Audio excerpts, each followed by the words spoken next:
So please put your hands together for Laura.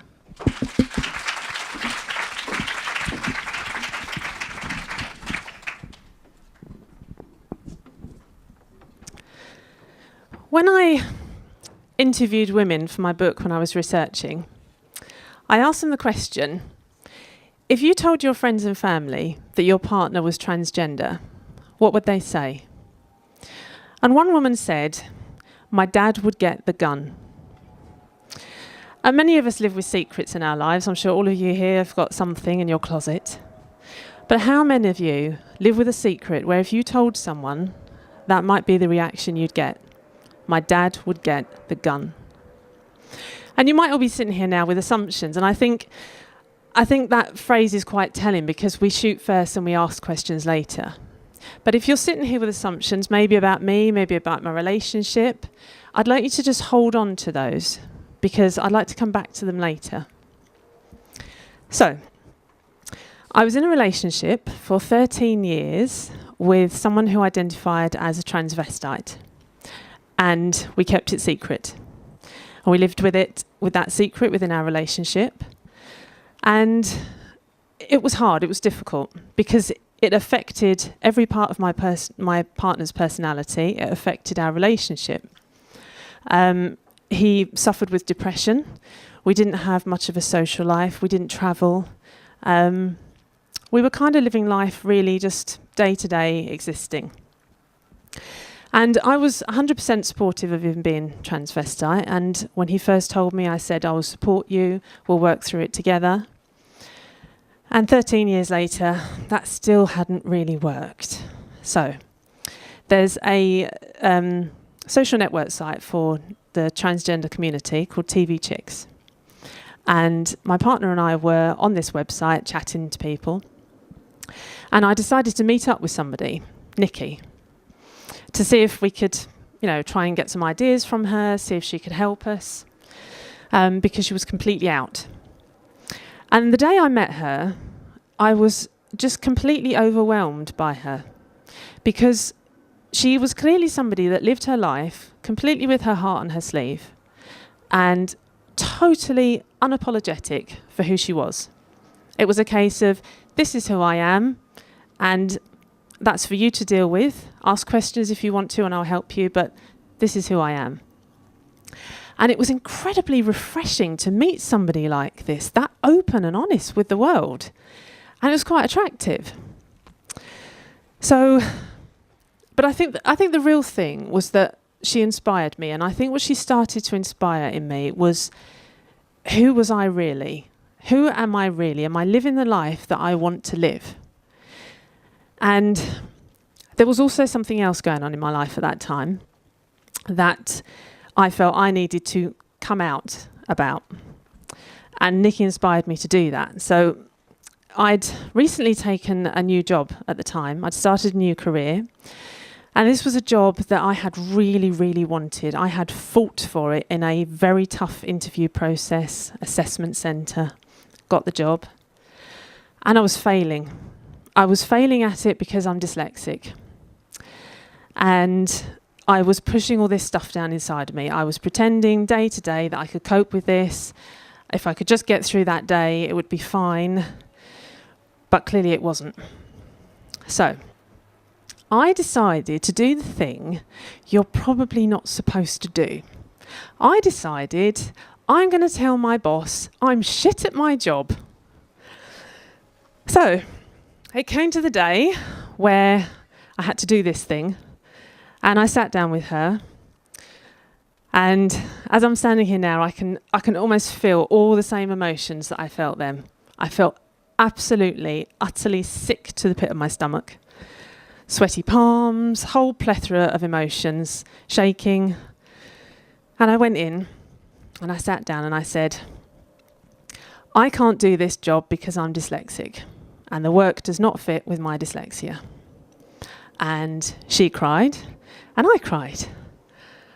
And with every tear that rolled down my face, all the emotions that I had been pushing down and ignoring just literally rolled out of me. And it's such a cliche, but it's so true. The world just lifted. It just lifted from my shoulders. And I felt relief, massive, massive relief. But not just relief, I felt quite powerful. Because what I had done is I'd made myself incredibly vulnerable. You know, perhaps the most vulnerable you can make yourself by saying, I'm failing, I need help, I can't do this. And she cried because she said, I can't believe that you've been that brave to just come out and say it. Because it was obvious to her it wasn't working and I wasn't getting on as best as I should have been. And the support I got after that from my boss, from my colleagues, from the company was just incredible. And I thought, you know what, this wasn't that bad. I thought it was a really stupid decision, but it's worked out quite well. So I thought, what else can I fix? Because that went okay. And it might be obvious to some of you sitting here already that actually my relationship wasn't working very well. So I started to think some very, very difficult thoughts. And I started to have some very difficult conversations with my partner. And the sort of thoughts that were going around in my head were, you know, I've been with this person 13 years. How can I give up on that? And my counter argument in my head was, you know what, 13 years pales in comparison to the rest of your life. And other things like, you know, I said we didn't have much of a social life, we didn't travel, and I'd started to have a taste for all these things in my mind, of all these things that I could do, but I didn't see myself being able to do them with this person. And also, a little bit inconveniently, I'd started to have feelings for Nikki. Very uncomfortable for me because I'm quite traditional, and if you're with somebody, you're completely committed to them. So I broke all ties with Nikki and really thought about what I wanted. And those questions going around my head of how can I leave my partner of 13 years became, how can I not?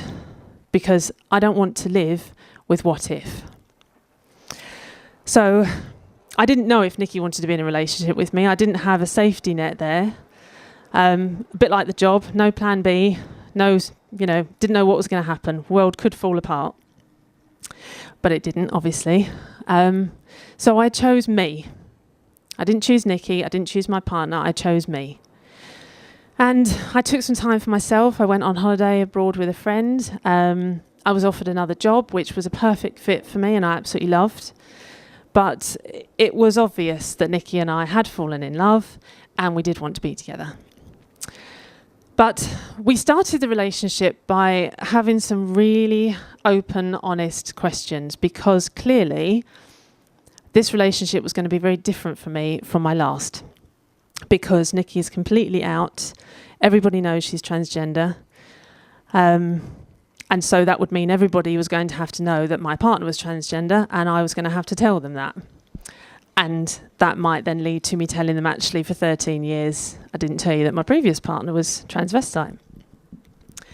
And once again, I took my inspiration from Nikki because the way that she tells people is very kind of matter of fact. This is how it is. So I thought I'd try the same approach. And it worked quite well. It was uncomfortable. Every person I told it was uncomfortable to start with. And I just kept pushing through that discomfort with each person. And what I started to discover was that it became not so much less uncomfortable, but quite intriguing, because everyone I told was fascinated. And quite often when we went out different places together, they were more fascinated by me and why I'd want to be in this type of relationship and had all sorts of questions. And I thought, you know what, I've got quite a lot of questions. I'd quite like to read somebody else's story, another woman's story who is in similar type of relationship to me. So I started looking and I was quite disappointed because I only found a couple. And I read them and they just didn't resonate with my experience. I'd got to a point where I was happier than I'd ever been in my entire life.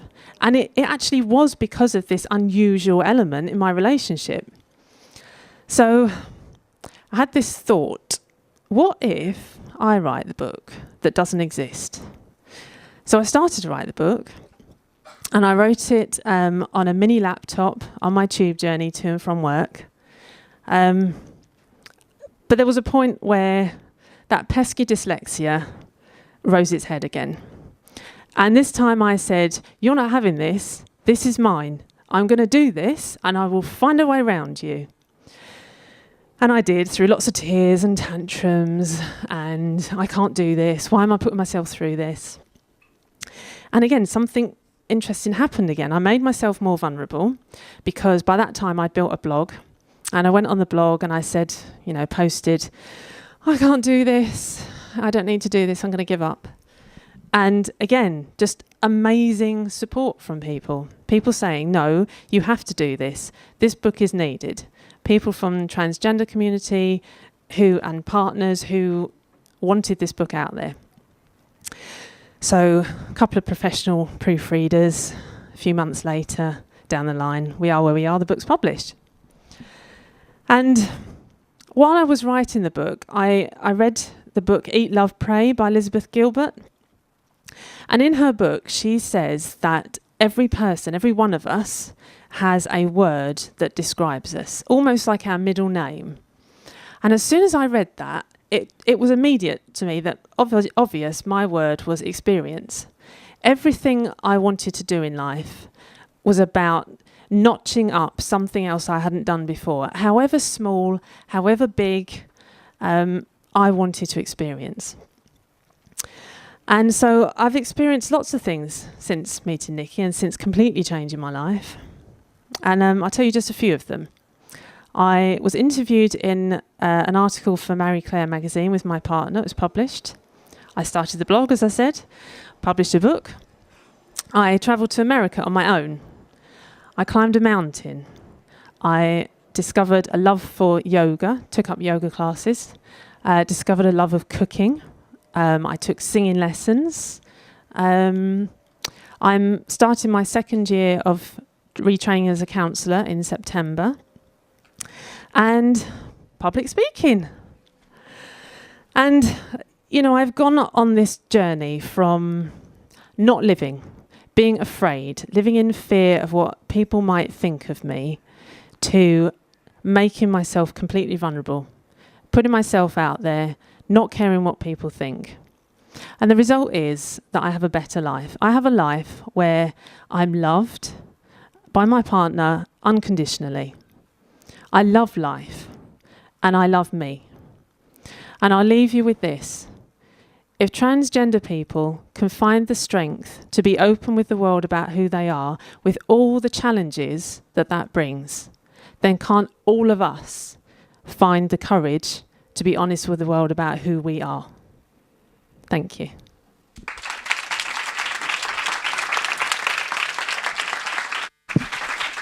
Thank you so much. Wow. So we're going to open the floor up now for questions, but Laura is kindly going to give a copy of her book to the first 5 people who ask questions. The rest of you can buy it in the break. So first question.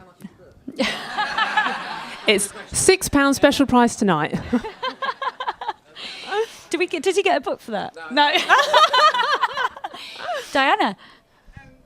You said when you started getting feelings for Nikki that you were still in your other relationship, that worried you a little bit because you were quite traditional and you didn't feel that if you were in a relationship you should have feelings for someone else. Were you ever worried about having feelings for someone who was transgender? I've never been asked that before. No. It is a fantastic question. That definitely deserves a book. No, because I think at that point, if somebody had have asked me, why don't you have a normal partner? I think I'd have actually struggled with that, because living for 13 years with somebody who plays around with gender and dresses female and male, I think now there'd be something missing from the relationship. Does that kind of answer it for you? Okay. Okay, thank you. Next question. Do you know if your former partner's ever come out about his transvestite nature? Can everybody hear that? Yep, good. Yeah. No, I don't actually. Since we split up, we had no contact at all. But it's quite an interesting question in as much as it kind of allows me to expand, if I could. So I've obviously talked about my previous partner being transvestite and Nikki being transgender. So for anybody that doesn't know, I tend to describe the transgender spectrum. If you think of it as like a rainbow, and at one end you've got somebody who's transvestite, who is generally male, who will dress as female. And then right at the other end, you might have somebody who wants to transition and actually have gender reassignment surgery. And then kind of in the middle, you've got somebody who is actually, their term is transgender. And, you know, I would describe Nikki as being quite comfortable now with her female side and with his male side. And I've forgotten, I don't know if that answers your question. So the reason for me explaining that is because I don't know if since splitting up with him, if he's remained just transvestite or if he's moved anywhere along this spectrum. I don't know. Okay, next question. I just wanted to ask a couple things about the question. One part was, do you just not find it intrusive sometimes? Every time you said about your relationship, you had questions to be asked. And then also, was there any really obscure mad questions? I didn't mind being asked questions at all, because I'd kind of got to the stage where, you know, Nikki and I had this thing we talk about in terms of we'd like people to generally go on a journey from understanding to accepting to transgender people being able to integrate into society. And part of that is about allowing people to ask questions. So I don't think anybody's ever asked me anything so personal that I've said, you know what, I'm not comfortable answering that. And in terms of the questions, it's funny, there's kind of like a stock set of questions that people would generally ask. And I don't know whether to give them now in case anyone actually wants to ask it.